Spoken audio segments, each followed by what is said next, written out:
Hello दोस्तों, मैं आलोक sir पाठशाला आलोक सर में आप सभी विद्यार्थियों का स्वागत है। आज हम लोग साइंस की चर्चा करेंगे और साइंस में वसा की चर्चा होगी। किसकी चर्चा होगी? वसा की। चलिए देखते हैं। कार्बन, हाइड्रोजन और ऑक्सीजन को समान अनुपात में मिलाकर बनाए गए कार्बनिक पदार्थ को, कैसे पदार्थ को? कार्बनिक पदार्थ को, कार्बनिक पदार्थ को वसा कहेंगे। फिर एक बार निकाल करते हैं। कार्बन, सी से कार्बन, एस से हाइड्रोजन, ओ से ऑक्सीजन। कार्बन, हाइड्रोजन, ऑक्सीजन को समान अनुपात में मिलाकर बनाए गए कार्बनिक पदार्थ को हम वसा कहते हैं। अगली बात, वसा से सार्वधिक ऊर्जा प्रदान होती है। वसा से कैसी ऊर्जा प्रदान होती है? सार्वधिक ऊर्जा प्रदान होती है। वसा से सार्वधिक ऊर्जा प्रदान होती है, प्रदान होती है, होती है। लेकिन यही अगर ये कहता है कि ऊर्जा का प्रमुख स्रोत क्या है, तब आप किसको वरीयता देंगे? कार्बोहाइड्रेट को। किसको वरीयता देंगे? कार्बोहाइड्रेट। ठीक है, प्रमुख स्रोत। या कह देगा कि ऊर्जा का प्राथमिक स्रोत कौन है, तब क्या होगा? कार्बोहाइड्रेट। अगर केवल क्वेश्चन ये बनाता है कि हमको ऊर्जा प्रदान होती है, तब हम क्या करेंगे? कार्बोहाइड्रेट को ऑप्शन देंगे। अगर कह दिया कि हमको सर्वाधिक ऊर्जा प्रदान होती है और उसमें ऑप्शन दे दिया विटामिन, फिर दे दिया कार्बोहाइड्रेट, ठीक है, फिर दे दिया वसा और फिर चौथा ऑप्शन दे दिया जो है प्रोटीन, तब हम किसको वरीयता देंगे? तब हम वरीयता देंगे वसा को। क्यों? क्योंकि 1 ग्राम वसा से, 1 ग्राम फैट से हमको 9.2 किलो कैलोरी ऊर्जा मिलती है, जबकि यहाँ 1 ग्राम कार्बोहाइड्रेट से हमको कितना मिलता था? कार्बोहाइड्रेट मतलब ग्लूकोज से 4.2 किलो कैलोरी। वही 1 ग्राम प्रोटीन से हमको कितना मिलती थी ऊर्जा? तो 4.1 किलो कैलोरी। तो ऊर्जा का प्रमुख स्रोत या प्राथमिक स्रोत कार्बोहाइड्रेट तो है, या हमको ऊर्जा प्रदान होती है कार्बोहाइड्रेट से।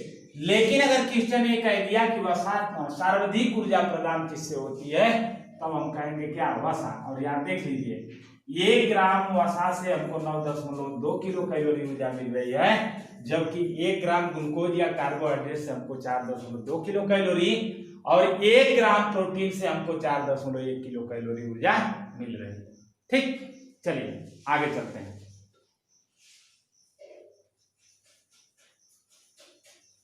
अगली जब बात देखी जाएगी तो कहा जाएगा कि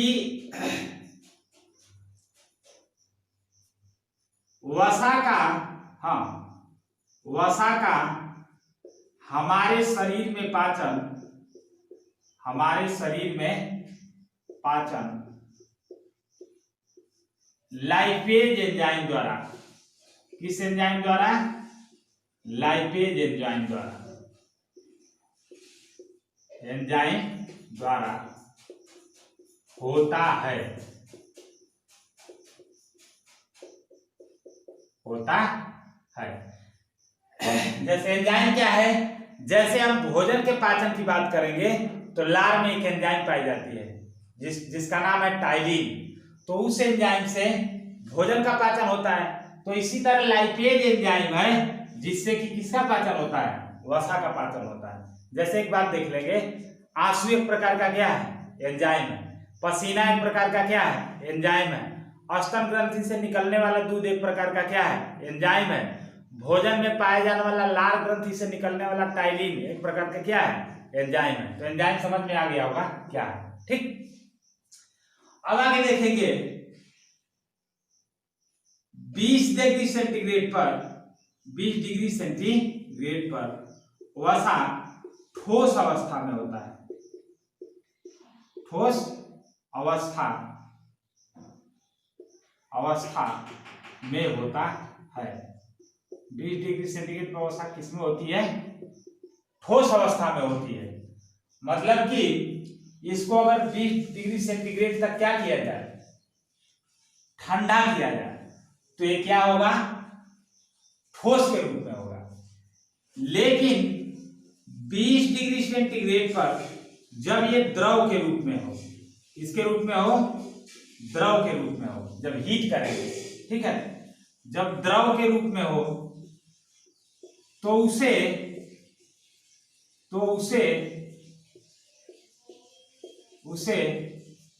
तेल कहते हैं या ऑयल बोलते हैं,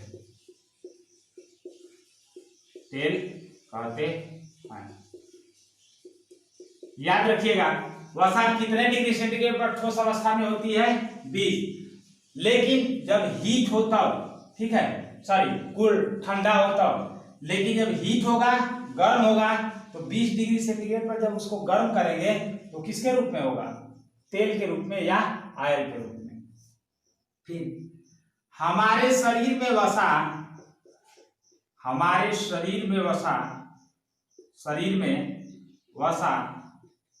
माइटोकॉन्ड्रिया में संचित होती है। माइटोकॉन्ड्रिया में संचित होती है। कहाँ संचित होती है? माइटोकॉन्ड्रिया में संचित रहती है या होती है, संचित रहती है,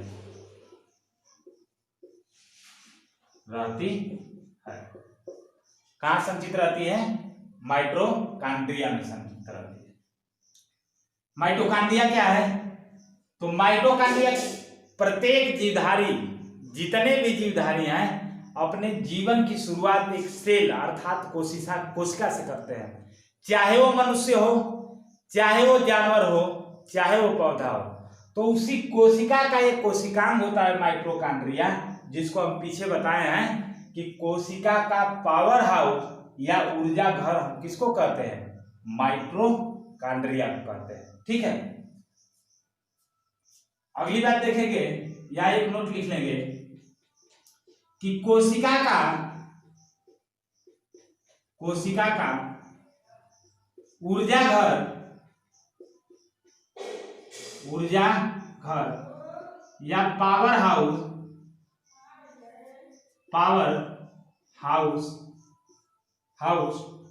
माइटोकॉन्ड्रिया को कहते हैं। किसको कहते हैं? माइटोकॉन्ड्रिया को कहते हैं। माइटोकॉन्ड्रिया को कहते हैं। माइटोकॉन्ड्रिया को कहते हैं।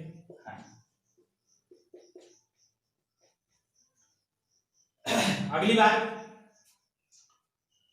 वसा को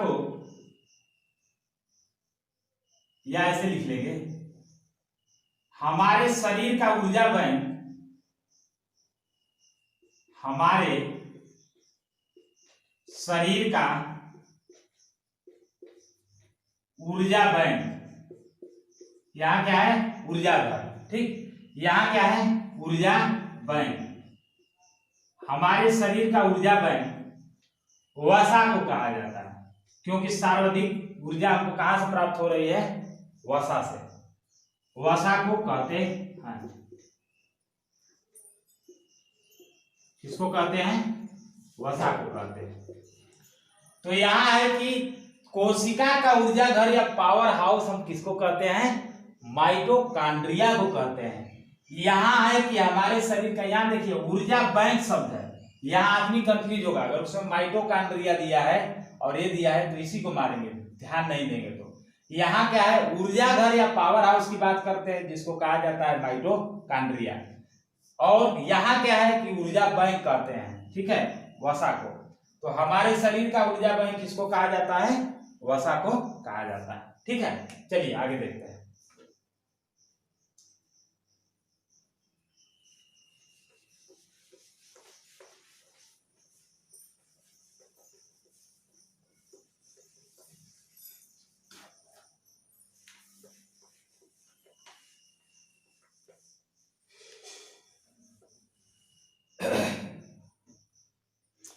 अब अगला देखा जाएगा, यदि हमारे शरीर में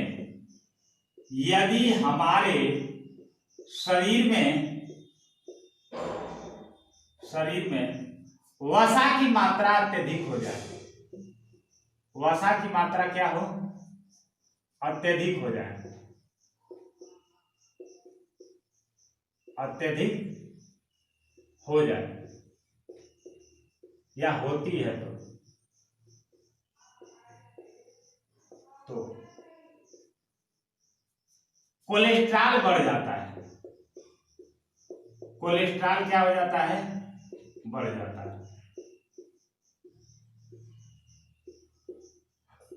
कोलेस्ट्रॉल क्या होता है, बढ़ जाता है,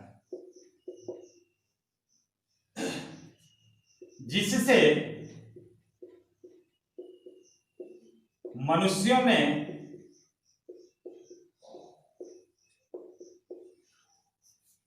हार्ट अटैक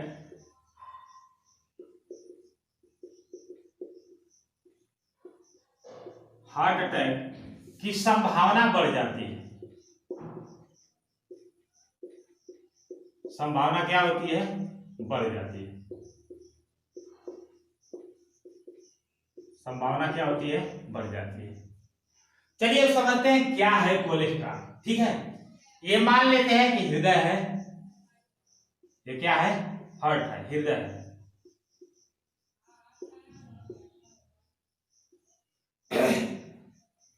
इस हृदय में शिरा के द्वारा, शिरा, और ये हमारी क्या है, धमनी है, क्या है, धमनी। तो शिरा के द्वारा अशुद्ध रक्त, कैसा रक्त, अशुद्ध रक्त। अशुद्ध रक्त कहने का तात्पर्य यह है कि CO2, कार्बन डाइऑक्साइड युक्त रक्त जैसे ही हृदय को पहुंचता है, हृदय क्या करती है कि इस रक्त को फेफड़े को देने का काम करती है। किसको देने का काम करती है, मान ले रहे हैं कि फेफड़ा, फेफड़ा को देने का काम करती है। तो हृदय ने अभी अशुद्ध रक्त लिया और ये फेफड़े को भी अशुद्ध रक्त ही दिया, और जैसे ही ये फेफड़े को अशुद्ध रक्त दिया तो फेफड़ा क्या करता है कि इस अशुद्ध रक्त को शुद्ध रक्त में, अशुद्ध रक्त मतलब कार्बन डाइऑक्साइड युक्त रक्त, अशुद्ध रक्त को क्या करता है कि शुद्ध रक्त में, शुद्ध रक्त, शुद्ध रक्त कहने का तात्पर्य यह है कि ऑक्सीजन युक्त रक्त।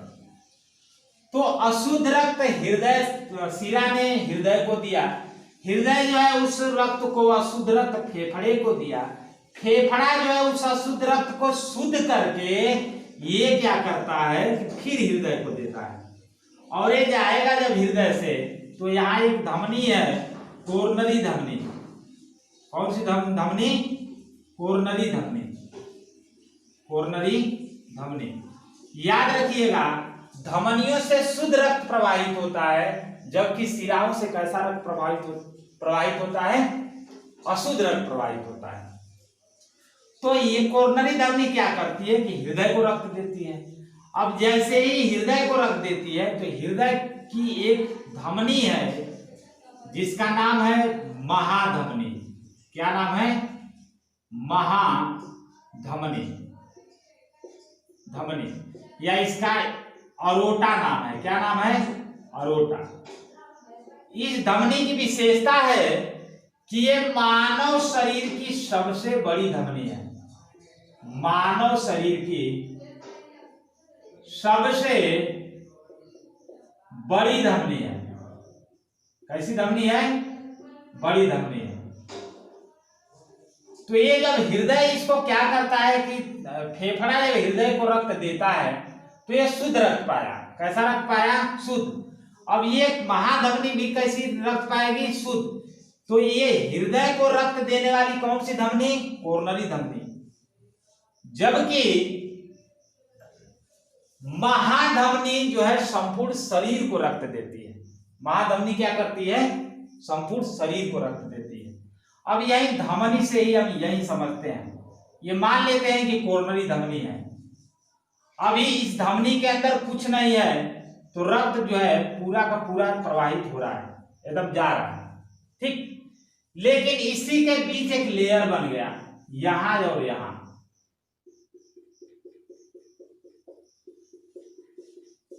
तो जो रक्त पूरा यहां से संपूर्ण से जा रहा था, अब वह रक्त केवल यहां से जाएगा,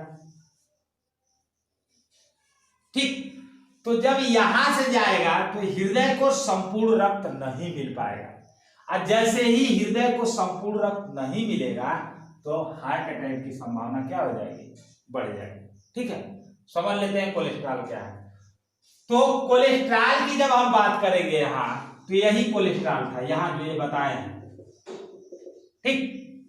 कोलेस्ट्रॉल जो है मोम के समान होता है, और इस कोलेस्ट्रॉल की विशेषता है कि ये रक्त में अघुलनशील होता है। रक्त में क्या होता है, अघुलनशील होता है। और जैसे ही रक्त में अघुलनशील होगा तो जो रक्त इसको संपूर्ण प्रवाहित होना चाहिए इस धमनी से, वो रक्त संपूर्ण प्रवाहित नहीं हो पाएगा, ठीक है। और ये कोलेस्ट्रॉल भी दो प्रकार के होते हैं, एक होता है एलडीएल और एक होता है एचडीएल। एलडीएल, ठीक है। एलडीएल को ऐसे याद रख लेंगे, यल लर्निंग डीएल, और एच से याद रखेंगे हैवी डीएल। तो कोलेस्ट्रॉल भी दो प्रकार का होता है। अब समझते हैं क्या होता है। इसका जो नाम होता है एलडीएल और एचडीएल का, तो ये लिपोप्रोटीन, ठीक है, ए, तो इसका होगा कि डेंसिटी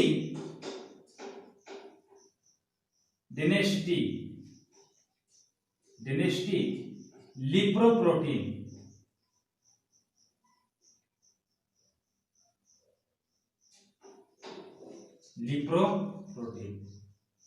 इसका क्या होगा, ये लो डेंसिटी लिपोप्रोटीन होगा। और यक्स से क्या हो जाएगा, हाई डेंसिटी लिपोप्रोटीन, मतलब उच्च घनत्व वाली लिपोप्रोटीन, और ये होगा निम्न घनत्व वाली लिपोप्रोटीन। तो जो उच्च घनत्व वाली लिपोप्रोटीन होती है वो अच्छी मानी जाती है, ठीक। जो निम्न लिपोप्रोटीन होती है, जो लो होती है, ये अच्छी लिपोप्रोटीन, सॉरी कोलेस्ट्रॉल अच्छी नहीं होती है। और एचडीएल जो होती है, एचडीएल, ये कोलेस्ट्रॉल अच्छी होती है, ठीक है। तो समझ में आ गया होगा कि कोलेस्ट्रॉल क्या है।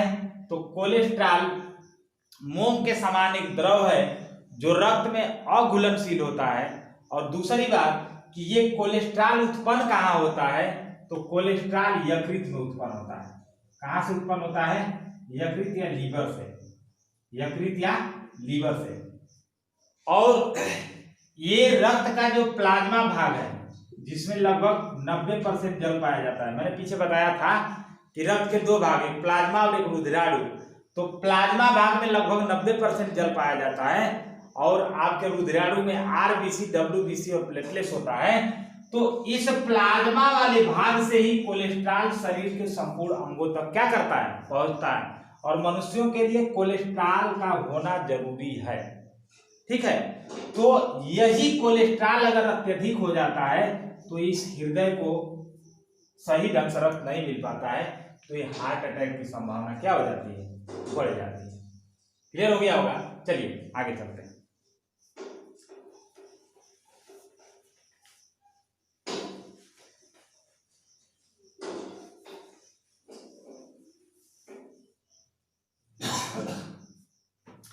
अब अगला देखेंगे तो कहेंगे कि सर्वाधिक मात्रा में वसा, सर्वाधिक मात्रा में वसा,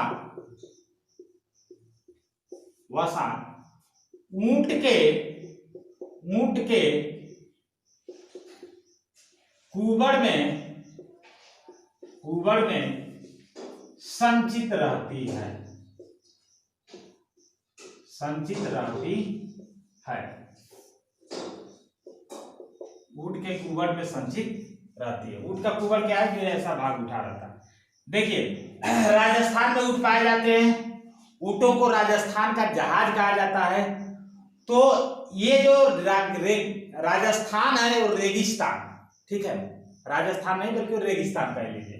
तो रेगिस्तान में न जल मिलता है न भोजन मिलता है ऊँटों को, तो यही कुबड़ में वसा संचित होने के कारण ये जो ऊँट रहते हैं बिना भोजन और पानी के लंबे समय तक क्या हो जाते हैं, जीवित रहते हैं। क्लियर हो गया। अब आगे देखेंगे, आंवला का सेवन करने से, आंवला का सेवन करने से पेट में फैट मतलब वसा और कोलेस्ट्रॉल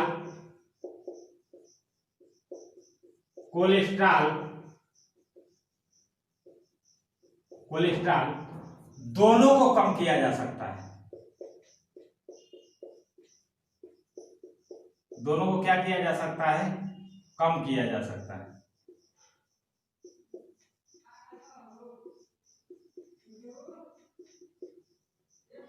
विटामिन पढ़ाए होंगे कि सर्वाधिक मात्रा में विटामिन सी किसमें पाई जाती है, आंवले में पाई जाती है।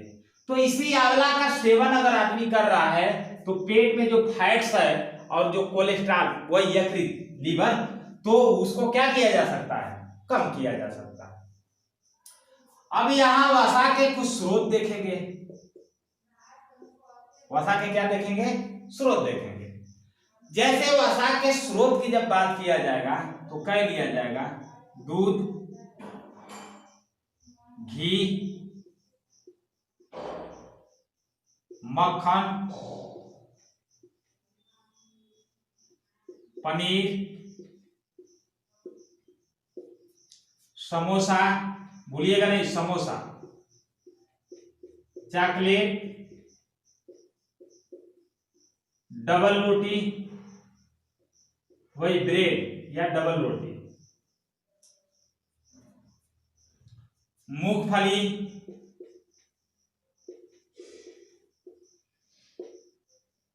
बादाम, काजू इत्यादि,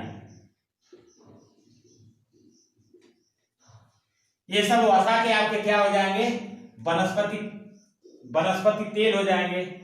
वनस्पति तेल को लिख लीजिए, वनस्पति तेल, जैसे सरसों का तेल, सोयाबीन का तेल, अलसी का तेल, अलसी में तेल, ठीक है। फिर मछली का तेल, मछली का तेल, नारियल का तेल,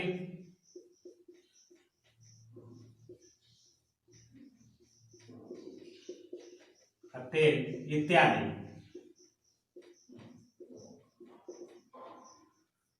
याद रखिएगा, एक बार सीटेट में इसी को लेकर बना चुका है। कहा था कि एक बच्चा है जो उसकी माँ जो है बच्चे को समोसा, चॉकलेट और डबल रोटी खाने से मना करती है। बताइए उस बच्चा वो किससे ग्रसित होगा, तो वसा फैट से ग्रसित होगा वो, ठीक है। तो इसको याद रखिएगा, समोसा, चॉकलेट और डबल रोटी को। चलिए आगे देखा जा रहा है।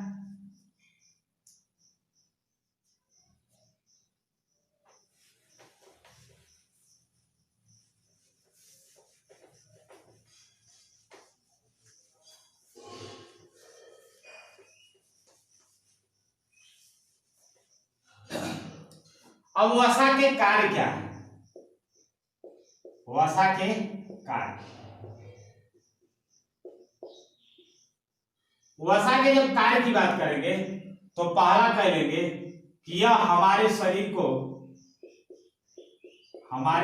को सर्वाधिक ऊर्जा प्रदान करता है। केवल ऊर्जा प्रदान नहीं बल्कि क्या, सर्वाधिक ऊर्जा प्रदान करता है, ऊर्जा प्रदान करता है।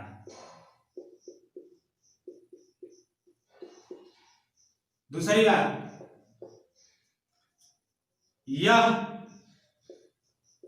हमारे शरीर के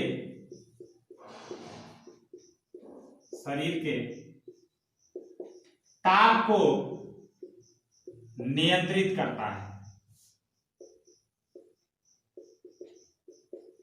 शरीर के ताप को क्या करता है? नियंत्रित करता है। अगली बात, यह रक्तदाब को रक्तताप को बढ़ाता है।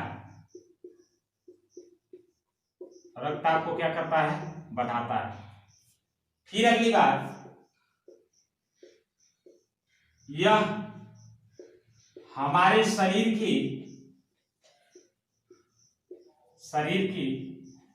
चोट से रक्षा करता है। चोट से क्या करता है? रक्षा करता है।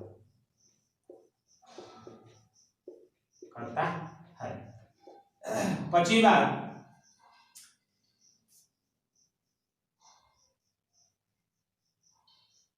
यह हमारे शरीर को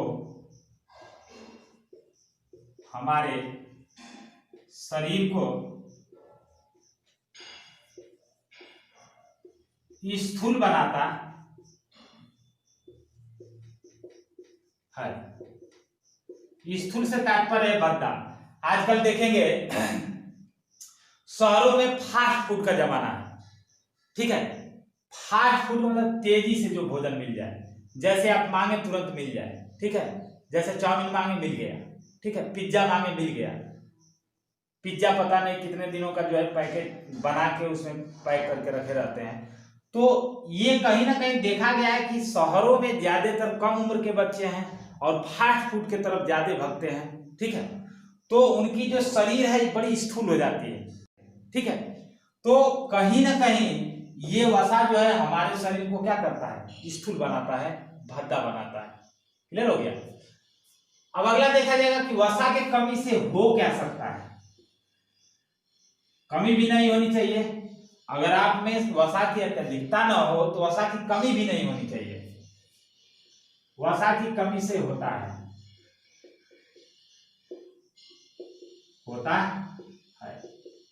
पहली बात देखा जाएगा।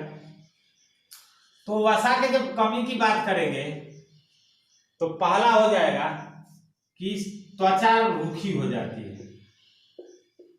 स्किन क्या हो जाएगी? ड्राई हो जाएगी। त्वचा क्या हो जाती है? रूखी हो जाती है।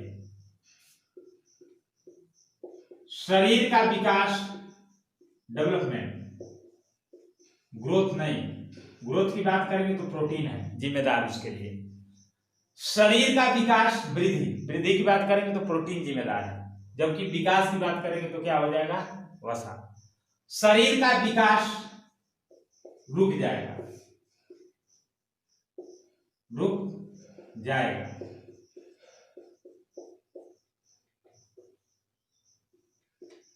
अगली जब बात देखेंगे तो शरीर का वजन या शरीर के वजन में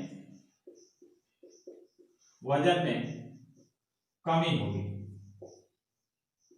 शरीर के वजन में क्या होगी? कमी होगी, ठीक। अगर वसा की आप में कमी हो जाती है तो त्वचा आपकी रूखी हो जाएगी, ठीक है। स्किन क्या होगी? ड्राई होगी। शरीर का विकास क्या हो जाएगा? रुक जाएगा। डेवलपमेंट की बात कर रहे हैं, ग्रोथ की बात नहीं। अगर जहां वृद्धि की बात करेंगे या ग्रोथ की बात करेंगे तो उसके लिए जिम्मेदार कौन होगा? प्रोटीन होगी, ठीक है। चलिए एक आप लोगों को क्वेश्चन दे देते हैं। विकास और वृद्धि में क्या अंतर है? कमेंट बॉक्स में लिख के जरूर बताइएगा। What difference between development and growth? विकास और वृद्धि में क्या अंतर है? कमेंट बॉक्स में लिख के जरूर बताइएगा। तो शरीर का विकास रुक जाएगा और शरीर के वजन में क्या होगी? कमी होगी। और त्वचा आपकी क्या हो जाएगी? रूखी हो जाएगी। तो ये वसा के कार्य हो गया और ये वसा की कमी से क्या होता है? ये सारी चीजें हो गई, ठीक है। चलिए आगे देखते हैं।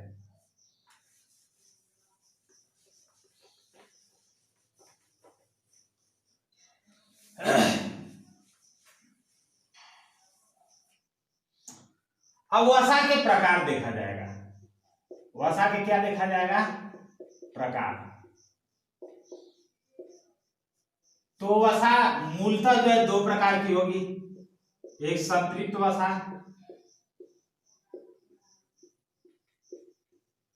और एक आपकी होगी असंतृप्त वसा।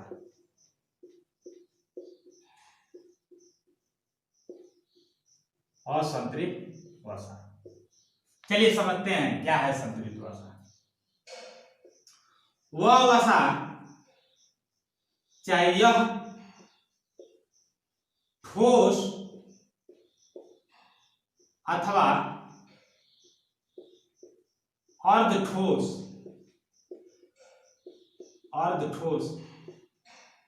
के रूप में होती है। के रूप में क्या होती है? होती है। जैसे नारियल का तेल है,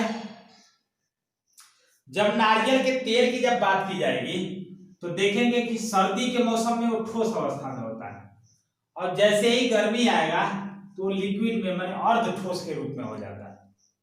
तो यह जो है संतृप्त वसा अगर है तो संतृप्त वसा की विशेषता है कि यह ठोस अथवा अर्धठोस के रूप में होती है। दूसरी इसकी बात क्या हो जाएगी कि इसका गलनांक अत्यधिक होता है।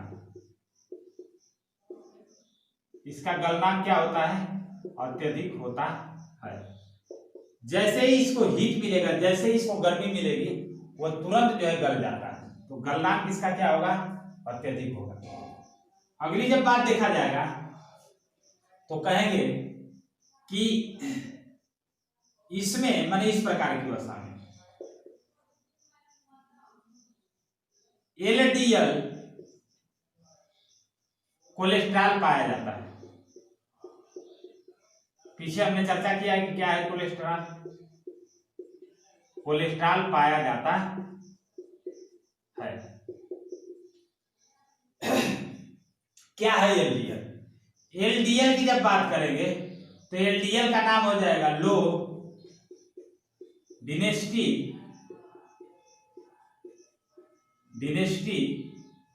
L से लो, D से डिनेसिटी लिप्रोप्रोटीन।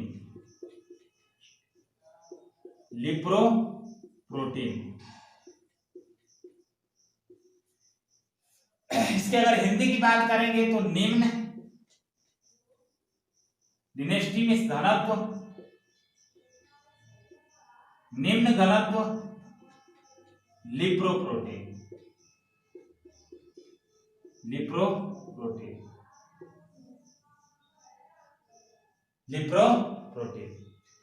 अब उदाहरण की बात करेंगे जब इसके एग्जाम्पल की, तो कौन कौन से आपके हो जाएंगे?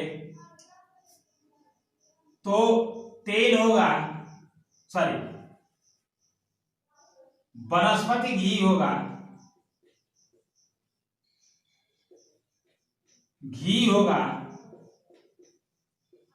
मक्खन होगा, ठीक है, मक्खन होगा, फिर नारियल तेल,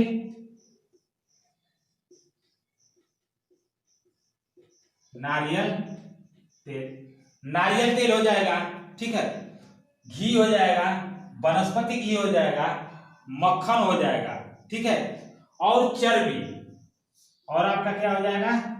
चर्बी हो जाएगा। ठीक, तो क्या करना है? संतृप्त हम समझ लेते हैं। यह ठोस अथवा अर्धठोस के रूप में होती है। जैसे सर्दी का मौसम आएगा तो ठोस के रूप में नारियल का तेल ले लीजिए, और ये जैसे ही गर्मी का मौसम आएगा तो अर्धठोस के रूप में। ठीक, इसका गलनांक अत्यधिक होता है। ये घी वगैरह है, इसको अगर हम हीट पर रखते हैं, उष्मा अगर उसको हीटिंग देते हैं तो तुरंत क्या हो जाएगा? गलनांक उसका क्या होता है? अत्यधिक हो जाता है। इसमें LDL कोलेस्ट्रॉल पाया जाता है।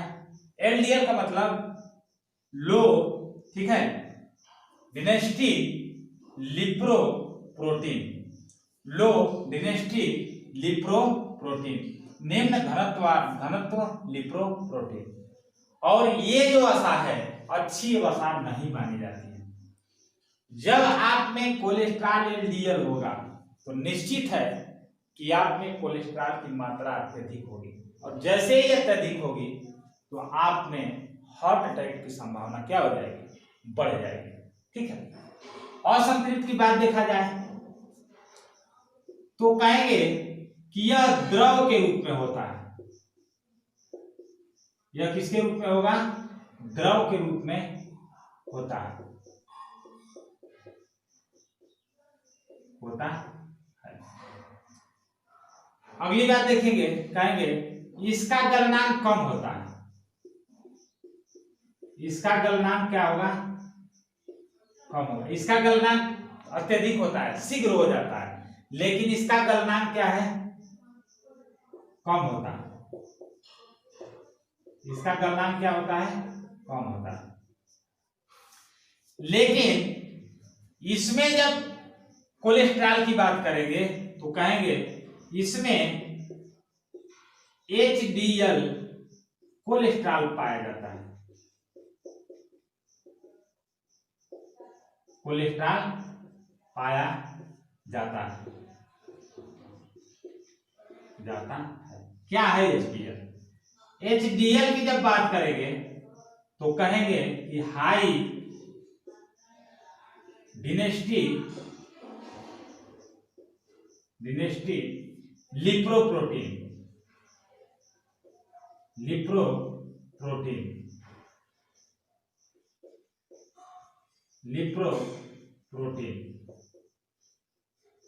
High density lipoprotein.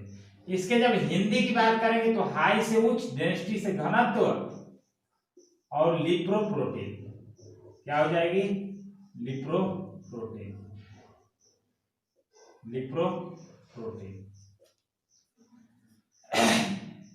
अगली जब बात की जाएगी, इसका अगर उदाहरण हम देखते हैं, ठीक है, तो इसका उदाहरण देख लिया जाए। पहला इसका उदाहरण होगा मछली का अच्छे। कोलेस्ट्रॉल दो प्रकार का होता है, तो इसमें क्या पाया जाएगा, एलडीएल, और इसमें क्या पाया जाएगा, एलडीएल। तो ये मछली का तेल,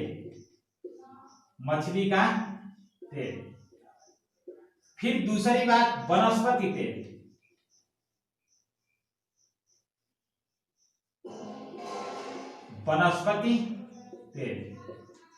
अब वनस्पति तेल में देख लीजिए, जैसे सरसों का तेल, सोयाबीन का तेल, अलसी या तिल का तेल, सरसों का तेल, सोयाबीन का तेल, अलसी का तेल, ठीक है। और देख लेंगे जैसे जैतून का तेल, मूंगफली का भी, ठीक है। फिर सूर्यमुखी, क्या हो जाएगा, सूर्यमुखी। ये सब किसके उदाहरण हैं, तो असंतृप्त वसा के उदाहरण हैं। और इस प्रकार की वसा जो है अच्छी मानी जाती है। क्यों? क्योंकि इसमें HDL प्रकार का जो है कोलेस्ट्रॉल होता है, और जो कि शरीर के लिए आवश्यक होता है। ठीक है, मैंने कहा कोलेस्ट्रॉल की भी क्या है, जरूरत है। कोलेस्ट्रॉल उत्पन्न कहां से होता है, यकृत से। और कोलेस्ट्रॉल शरीर के विभिन्न भागों तक पहुंचता किसके द्वारा है, तो रक्त के प्लाज्मा भाग से पहुंचता है। कोलेस्ट्रॉल कितने प्रकार का होता है, तो दो प्रकार का, एक LDL और एक कितना, HDL। तो असंतृप्त वसा की जैसे ही बात करेंगे तो कहेंगे कि यह द्रव के रूप में है, जबकि ये किसके रूप में है, ठोस के रूप में। इसका गलनांक कम होता है, जबकि इसका गलनांक क्या होता है, अत्यधिक होता है। इसमें LDL कोलेस्ट्रॉल पाई जाती है, मैंने बताया ना याद करने के लिए, याद रखिएगा, LDL लर्निंग DL, ठीक, और HDL हैवी DL, याद करने के लिए बता रहे हैं। ठीक है, DL दो प्रकार का होता है, एक आप लर्निंग बनवाएंगे तो 6 महीने के लिए, और 5 साल या आजीवन के लिए होता है, तो हैवी होता है। तो H से हैवी DL, ड्राइवरी लाइसेंस, DL का मतलब ड्राइवरी लाइसेंस, और यहाँ क्या हो जाएगा, लर्निंग DL। ठीक है, तो LDL प्रकार की कोलेस्ट्रॉल होती है। अब ये नहीं कि LDL को अब ऐसे लर्निंग DL याद, उसका नाम कुछ और है, देखिए जान लो, मैं याद करने के लिए ऐसा बता रहा हूँ। तो इसमें एलडीएल प्रकार की कोलेस्ट्रॉल पाई जाती है, जबकि इसमें एचडीएल प्रकार की कोलेस्ट्रॉल पाई जाती है। जो इसकी बात करेंगे तो कहेंगे कि इस प्रकार की जो कोलेस्ट्रॉल होती है ये मनुष्यों के स्वास्थ्य के लिए अच्छी नहीं होती है, जबकि एचडीएल प्रकार की जो कोलेस्ट्रॉल होती है ये मनुष्यों के स्वास्थ्य के लिए अच्छा होता है। इस प्रकार की जब बात करेंगे तो कहेंगे कि ये वनस्पति घी, मक्खन, ठीक है, ये इसके उदाहरण हैं, ठीक। और उदाहरण जैसे देख लिया जाएगा, चर्बी होगी, क्या हो जाएगा आपका, चर्बी, पीछे लिखे थे, ठीक है, चर्बी हो जाएगा। फिर से मक्खन हो ही गया, शुद्ध घी हो ही गया, ठीक है, वनस्पति घी हो गया, ठीक है। नारियल का तेल एक बचा था, इसको याद रखिएगा, मोस्ट इंपॉर्टेंट है, नारियल का तेल, नारियल का तेल, तो इसका उदाहरण हो जाएगा, ठीक है। अब इसकी बात करेंगे तो कहेंगे कि ये अच्छी प्रकार की कोलेस्ट्रॉल होती है, जो स्वास्थ्य के लिए क्या होती है, अच्छी होती है। इसका उदाहरण मछली का तेल, ठीक। फिर जो है वनस्पति तेल, जितने भी वनस्पतियों से, सरसों से, सोयाबीन, अलसी, जैतून, मूंगफली, एक करडी का तेल होता है, ये अलसी का मतलब तिल का तेल, जो तिल्ली होती है, व्हाइट वाली और काली वाली। फिर जो है सूर्यमुखी का तेल, ठीक है, सूर्यमुखी का तेल, ठीक, जैतून का तेल। फिर मकई का भी तेल होता है, मकई, याद रखिएगा, मकई का तेल। तो ये सारे किसके उदाहरण हो जाएंगे, आपके असंतृप्त वसा के उदाहरण हो जाएंगे, ठीक है। चलिए, ओके। तो आप मेरे चैनल को लाइक सब्सक्राइब जरूर करें, ठीक है, और आपको क्लास कैसी लगी कमेंट बॉक्स में जरूर लिखकर बताएं, ठीक। ओके, चलिए, थैंक्स।